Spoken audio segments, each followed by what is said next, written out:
area mana Pak yang bisa saya kembangkan? Area mana yang bisa saya jadikan keunggulan dalam konsep produk inovatif saya? Banyak yang bisa Anda explore, baik dari sisi produknya, baik dari sisi prosesnya, maupun dari sisi promosinya.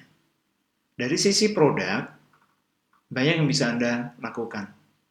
Seperti motor-motor yang ada di Indonesia, yang tiap tahun hanya mengganti strippingnya, tapi masih ada yang mau beli.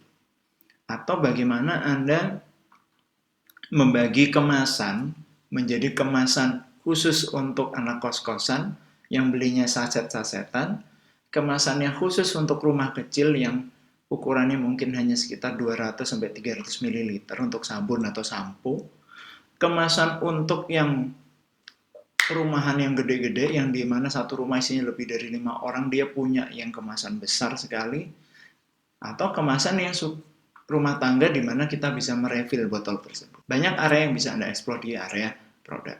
Ketika kita bicara selanjutnya bagaimana area proses, itu pun juga banyak yang bisa Anda lakukan. Bagaimana Anda memilih bahan bakunya. Ketika Anda punya ide, saya mau jual bubur kacang hijau, Pak. Oke, bahan bakunya airnya Anda ambil dari pegunungan Aspen, kacang hijaunya dari perkebunan yang ada di Swiss, ya kan, gulanya Anda ambil alami dari daerah Bojonegoro di mana itu area itu terlindung. Silahkan. Lalu Anda jual satu porsi seharga misal 250.000. Why not?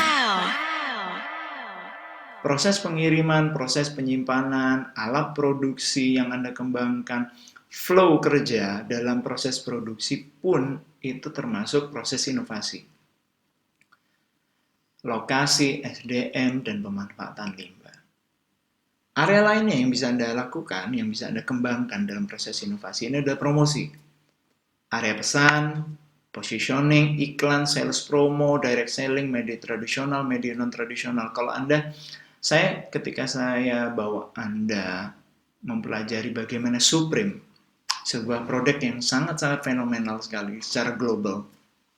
Supreme mengawali karirnya, mengawali bisnisnya sebagai produk aparel untuk pemain-pemain skateboard. That's it. Dari tahun 90-an stiker Supreme itu sudah ada. Oke. Sehingga ada satu celah yang sudah mereka dapatkan, yaitu branding Supreme itu sudah melekat pada generasi-generasi milenial saat ini.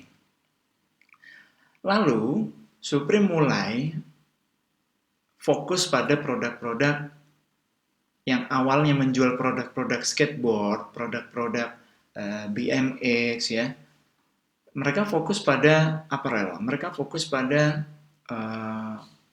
mode dengan cara penjualan yang sangat unik sekali.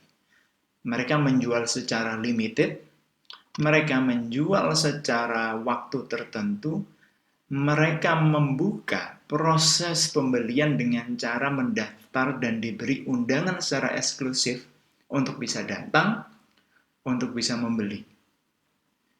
Hingga mereka mampu membuat sebuah harga jaket, sebuah harga baju, sebuah harga sepatu, celana dalam, hingga biskuit bisa harganya naik hingga 5 hingga 10 kali lipatnya.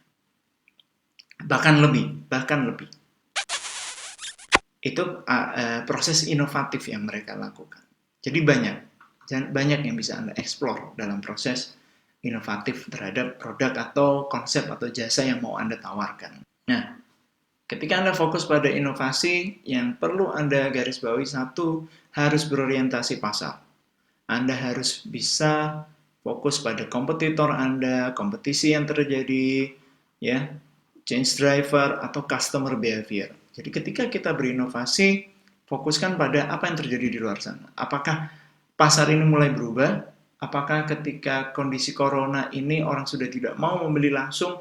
Inovasi yang Anda lakukan adalah memindah seluruh toko Anda yang awalnya offline menjadi online. Itu inovasi. Inovasi juga harus mampu meningkatkan nilai tambah. Fokus pada value added-nya. Nilai tambah itu banyak, Mas Pak. Mulai dari nama, brand, menaikkan pamor, menaikkan keuntungan, menaikkan kesadaran orang akan produk kita atau jasa kita, Itu juga masuk ke value added. Ketiga, punya unsur 2E. Meningkatkan efektivitas dan juga meningkatkan efisiensi usaha Anda. Inovasi yang Anda lakukan juga harus bisa sejalan dengan visi misi usaha Anda dan mampu ditingkatkan kembali. Continuous improvement. Ketika Anda melihat di sini, ini adalah proses di mana profit, keuntungan perusahaan, dan hasil penjualan, grafiknya akan seperti ini. Jadi kalau Anda lihat pada area product development,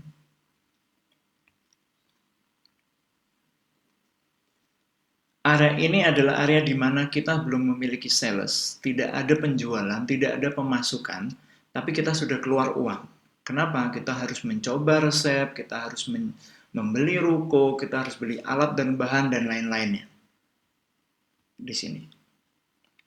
Pada fase introduction, kita mulai meng-hire orang, kita mulai listrik kita mulai berjalan, tagihan-tagihan yang lain mulai berjalan. Namun, juga Anda bisa lihat bahwa sales kita juga ikut mulai naik.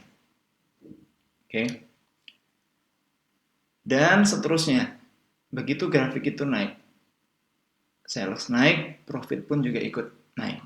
Nah, yang perlu Anda ingat dalam proses berbisnis atau proses berwirausaha, proses Anda ingin mempertahankan bisnis Anda adalah area yang saya beri warna hijau.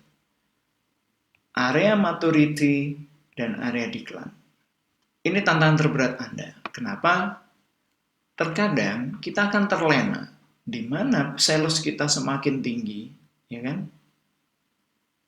Padahal kita nggak sadar, kita tidak sadar bahwa orang itu sudah masuk ke area maturity. Apa ini? Sudah dewasa, orang sudah bisa menerima.